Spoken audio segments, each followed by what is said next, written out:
ओम शांति। 18 सितंबर 2024 के ईश्वरीय महावाक्य। पहले सुनते हैं मुरली के मुख्य पॉइंट्स। बाबा ने कहा, अभी तुम हरेक इंडिपेंडेंट युद्ध के मैदान में सिपाही हो। जो जितना चाहे पुरुषार्थ कर सकता है। पुरुषार्थ करना तो स्टूडेंट का काम है। कहाँ भी जाओ, एक दो को सावधान करते रहो।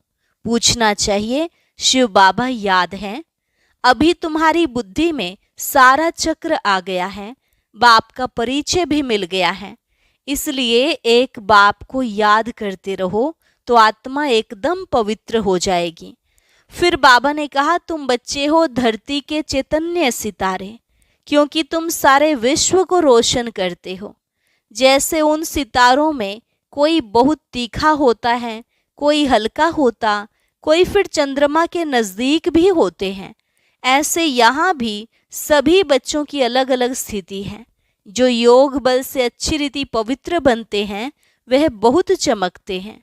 बाप तो ऑल माइटी है, वह तुम बच्चों को भी माइट देते हैं। शिव बाबा स्वयं पढ़ाई पढ़ाकर तुमको मनुष्य से देवता बनाते हैं, तो ऐसे बाप की श्रीमत पर चलना चाहिए ना। लास्ट में बाबा ने कहा, अभी तुम योग बल से सारी दुनिया पर एक राज्य की स्थापना करते हो। तुम सारी दुनिया पर घेराव डालने वाले हो, तो कितनी सर्विस करनी चाहिए। परंतु पहले शिकार करना भी सीखना पड़ता है। तुम्हें उन शेरों को भी समझाना है जो अपने को शास्त्रों की अथॉरिटी समझते हैं। बड़े शिकार के लिए तो ताकत चाहिए। और अब सुनते हैं महावाक्यों को विस्तार से। मुरली का सार। मीठे बच्चे, तुम हो धरती के चैतन्य सितारे। तुम्हें सारे विश्व को रोशनी देना है। प्रश्न, शिव बाबा तुम बच्चों की काया को कंचन कैसे बनाते हैं? उत्तर, ब्रह्मा माँ के द्वारा तुम्हें ज्ञान दूध पिलाकर तुम्हारी काया कंचन कर देते हैं। इसलिए उनकी महिमा में गाते हैं, त्वमेव माता पिता त्वमेव।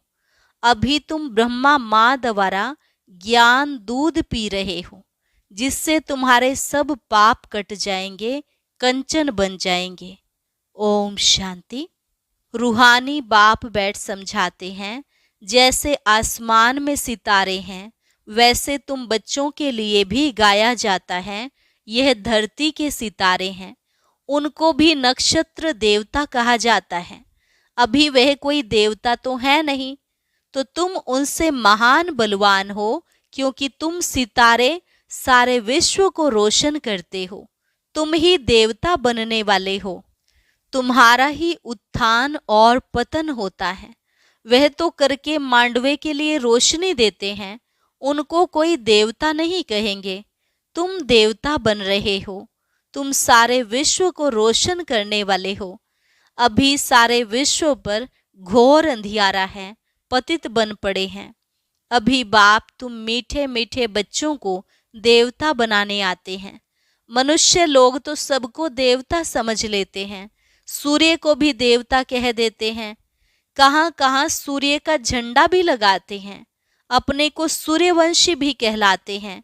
वास्तव में तुम सूर्यवंशी हो ना। तो बाप बैठ तुम बच्चों को समझाते हैं, भारत में ही घोर अंधियारा हुआ है, अब भारत में ही सोजरा चाहिए। बाप तुम बच्चों को ज्ञान अंजन दे रहे हैं। तुम अज्ञान नींद में सोए पड़े थे, बाप आकर फिर से जगाते हैं। कहते हैं, ड्रामा के प्लान अनुसार कल्प कल्प के पुरुषोत्तम संगम युगे मैं फिर से आता हूँ। यह पुरुषोत्तम संगम युग कोई भी शास्त्र में है नहीं। इस युग को अभी तुम बच्चे ही जानते हो, जबकि तुम सितारे फिर देवता बनते हो। तुमको ही कहेंगे नक्षत्र देवताए नमः। अभी तुम पुजारी से पूज्य बनते हो, वहां तुम पूज्य बन जाते हो। यह भी समझने का है ना। इसको रूहानी पढ़ाई कहा जाता है। इसमें कभी किसकी लड़ाई नहीं होती। टीचर साधारण रीति पढ़ाते हैं और बच्चे भी साधारण रीति पढ़ते हैं। इसमें कभी कोई लड़ाई की बात ही नहीं। यह ऐसे थोड़े ही कहते हैं कि मैं भगवान हूँ। तुम बच्चे भी जानते हो, पढ़ाने वाला इनकॉर्पोरियल शिव बाबा है, उनको अपना शरीर नहीं है। कहते हैं मैं इस रथ का लोन लेता हूँ। भागीरथ भी क्यों कहते हैं? क्योंकि बहुत बहुत भाग्यशाली रथ है, यही फिर विश्व का मालिक बनते हैं। तो भागीरथ ठहराना, तो सबका अर्थ समझना चाहिए ना। यह है सबसे बड़ी पढ़ाई। दुनिया में तो झूठ ही झूठ है ना। कहावत भी है, सच की नैया डोले। आजकल तो अनेक प्रकार के भगवान निकल पड़े हैं। अपने को तो छोड़ो, परंतु ठिक्कर भीतर को भी भगवान कह देते हैं। भगवान को कितना भटका दिया है। बाप बैठ समझाते हैं, जैसे लौकिक बाप भी बच्चों को समझाते हैं, परंतु वह ऐसे नहीं होते जो बाप भी हो, टीचर भी हो और वही गुरु भी हो।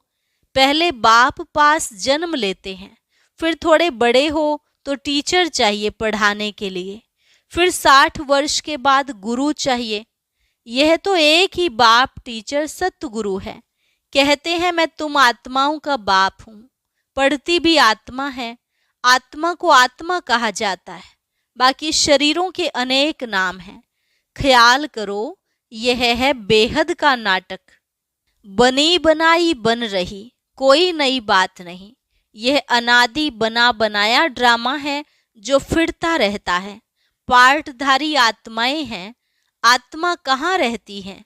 कहेंगे हम अपने घर परम धाम में रहने वाले हैं, फिर हम यहाँ आते हैं बेहद का पार्ट बजाने। बाप तो सदैव वहाँ ही रहते हैं, वह पुनर्जन्म में नहीं आते।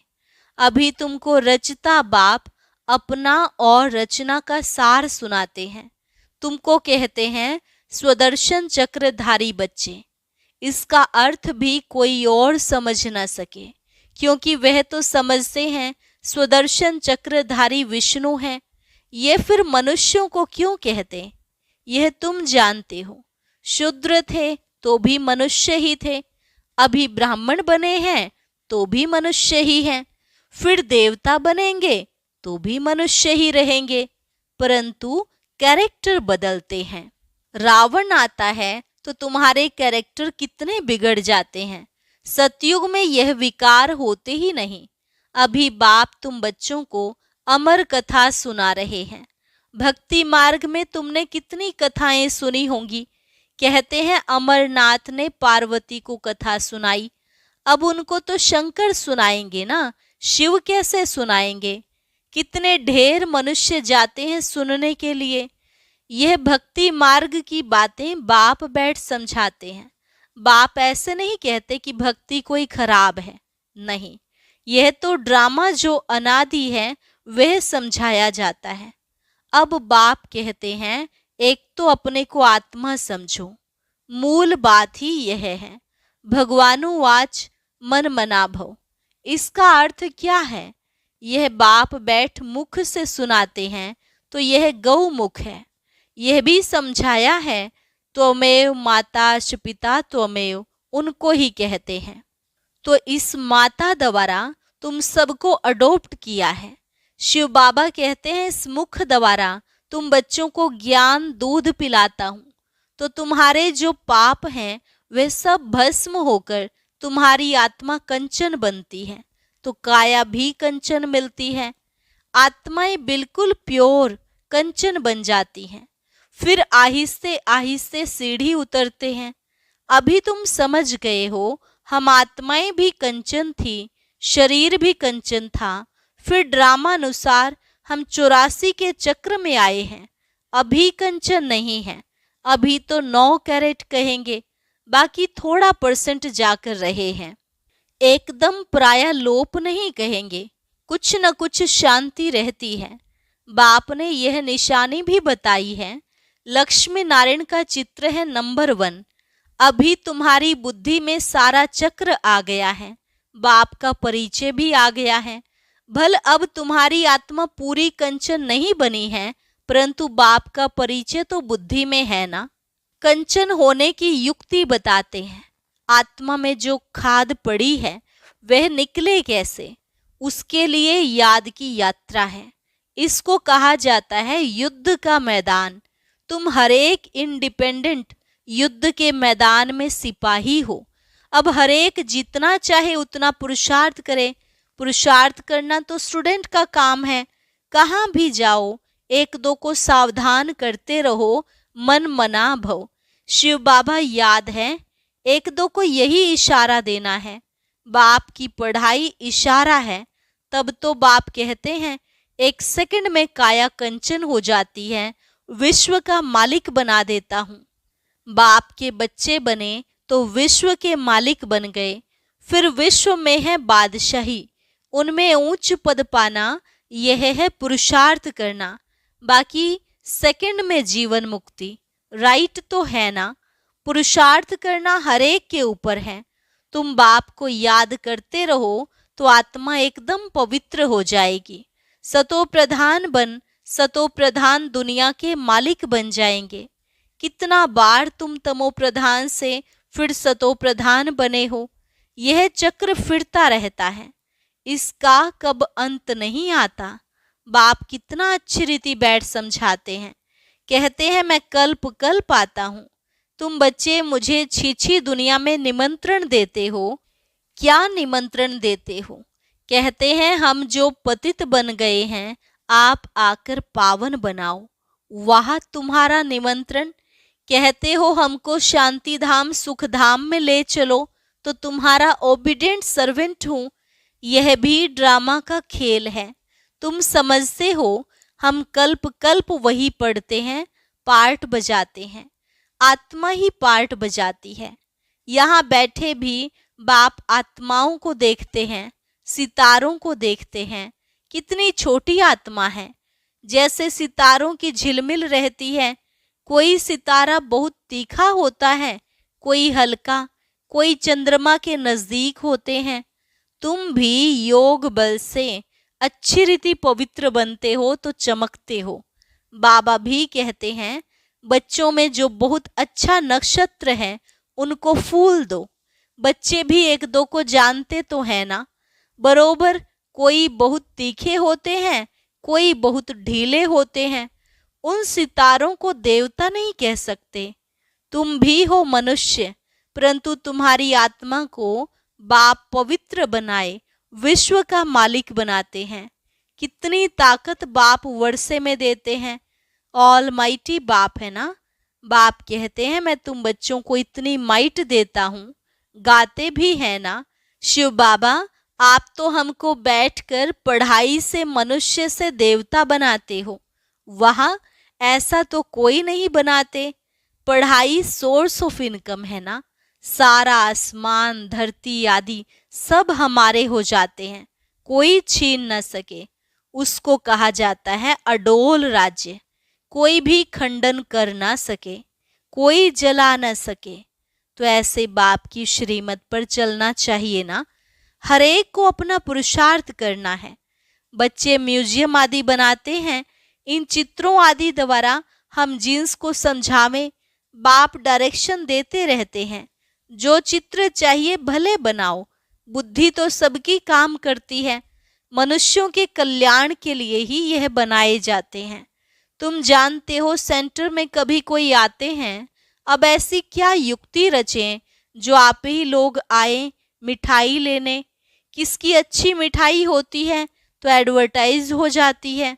सब एक दो को कहेंगे फलानी दुकान पर जाओ, यह तो बड़ी अच्छे से अच्छी नंबर 1 मिठाई है। ऐसी मिठाई कोई दे न सके। एक देख कर जाते हैं तो दूसरों को भी सुनाते हैं। ख्याल तो चलता है सारा भारत कैसे गोल्डन एज में आ जाए, उसके लिए कितना समझाते हैं, परंतु पत्थर बुद्धि है। मेहनत तो लगेगी ना। शिकार करना भी सीखना पड़ता है ना। पहले पहले छोटा शिकार सीखा जाता है, बड़े शिकार के लिए तो ताकत चाहिए। कितने बड़े बड़े विद्वान पंडित हैं, वेद शास्त्र आदि पढ़े हुए हैं, अपने को कितनी बड़ी अथॉरिटी समझते हैं। बनारस में कितने उन्हों को बड़े बड़े टाइटल मिलते हैं। तब बाबा ने समझाया था पहले पहले तो बनारस में सेवा का घेराव डालो। बड़ों का आवाज निकले तब कोई सुने, छोटों की बात तो कोई सुनते नहीं। शेरों को समझाना है जो अपने को शास्त्रों की अथॉरिटी समझते हैं। कितने बड़े बड़े टाइटल देते हैं। शिव बाबा के भी इतने बड़े टाइटल नहीं हैं। भक्ति मार्ग का राज्य है ना। फिर होता है ज्ञान मार्ग का राज्य। ज्ञान मार्ग में भक्ति होती नहीं, भक्ति में फिर ज्ञान बिल्कुल होता नहीं। तो यह बाप समझाते हैं। बाप देखते भी ऐसे हैं, समझते हैं यह सितारे बैठे हैं। देह का भान छोड़ देना है। जैसे ऊपर में सितारों की झिलमिल लगी हुई है, वैसे यहाँ भी झिलमिल लगी हुई है। कोई कोई बहुत तीखी रोशनी वाले बन गए हैं। यह हैं धरती के सितारे, जिसको ही देवता कहा जाता है। यह कितना बड़ा बेहद का मांडवा है। बाप समझाते हैं वह है हद की रात और दिन। यह फिर है आधा कल्प की रात, आधा कल्प का दिन, बेहद का। दिन में सुख ही सुख है, कहाँ भी धक्के खाने की दरकार नहीं। ज्ञान में है सुख, भक्ति में है दुख। सतयुग में दुख का नाम नहीं, वहां काल होता नहीं। तुम काल पर जीत पाते हो। मृत्यु का नाम नहीं होता, वह है अमर लोक। तुम जानते हो बाप हमको अमर कथा सुना रहे हैं अमर लोक के लिए। अब तुम मीठे मीठे बच्चों को ऊपर से लेकर सारा चक्र बुद्धि में है। जानते हो हम आत्माओं का घर है ब्रह्मलोक। वहां से यहाँ आते हैं नंबरवार पार्ट बजाने। ढेर आत्माएं हैं, एक एक का थोड़े ही बैठ बताएंगे। नटशेल में बताते हैं कितनी टाल टालियां हैं। निकलते निकलते झाड़ वृद्धि को पा लेता है। बहुत हैं जिनको अपने धर्म का भी पता नहीं है। बाप आकर समझाते हैं तुम असल देवी देवता धर्म के हो, परंतु अब धर्म भ्रष्ट कर्म भ्रष्ट बन गए हो। अब तुम बच्चों की बुद्धि में है कि हम असल शांति धाम के रहने वाले हैं। फिर आते हैं पार्ट बजाने। इन लक्ष्मी नारायण का राज्य था, इनकी डायनेस्टी थी। फिर अभी संगम युग पर खड़े हैं। बाप ने बताया है तुम सूर्यवंशी थे, फिर चंद्रवंशी बने। बाकी बीच में तो है बाई प्लाट्स। यह खेल है बेहद का। यह कितना छोटा झाड़ है, ब्राह्मणों का कुल है। फिर कितना बड़ा हो जाएगा, सबको देख मिल भी नहीं सकेंगे। जहां तहां घेराव डालते जाते हैं। बाप कहते हैं दिल्ली को, बनारस को घेराव डालो। फिर कहते हैं सारी दुनिया को तुम घेराव डालने वाले हो। तुम योग बल से सारी दुनिया पर एक राज्य की स्थापना करते हो। कितनी खुशी होती है। कोई कहाँ जाते रहते हैं। अभी तुम्हारी कोई बात नहीं सुनते। जब बड़े बड़े आएंगे, अखबारों में पड़ेगा, तब समझेंगे। अभी छोटा छोटा शिकार होता है। बड़े बड़े साहूकार लोग तो समझते हैं स्वर्ग हमारे लिए यहाँ ही है। गरीब ही आकर वर्षा लेते हैं, कहते हैं बाबा मेरे तो आप, दूसरा न कोई। परंतु जब मोह ममत्व सारी दुनिया से भी टूटे ना। अच्छा, मीठे मीठे सिकिलधे बच्चों प्रति माता पिता बाप दादा का याद प्यार और गुड मॉर्निंग। रूहानी बाप की रूहानी बच्चों को नमस्ते। रूहानी बच्चों की रूहानी बाप दादा को नमस्ते नमस्ते, गुड मॉर्निंग। धारणा के लिए मुख्य सार। पहली पॉइंट, आत्मा को कंचन बनाने के लिए एक दो को सावधान करना है। मन मनाभव का इशारा देना है। योग बल से पवित्र बन चमकदार सितारा बनना है। दूसरी पॉइंट, इस बेहद के बने बनाए नाटक को अच्छी रीति समझकर स्वदर्शन चक्रधारी बनना है।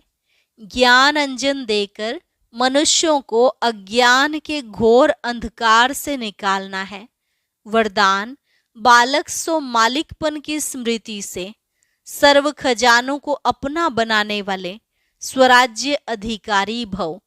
बालक सो मालिकपन की स्मृति से सर्व खजानों को अपना बनाने वाले स्वराज्य अधिकारी भव।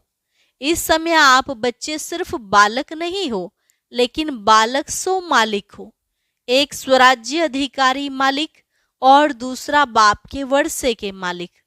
जब स्वराज्य अधिकारी हो तो स्व की सर्व कर्मेंद्रियां ऑर्डर प्रमाण हो, लेकिन समय प्रति समय मालिकपन की स्मृति को भुलाकर वश में करने वाला यह मन है।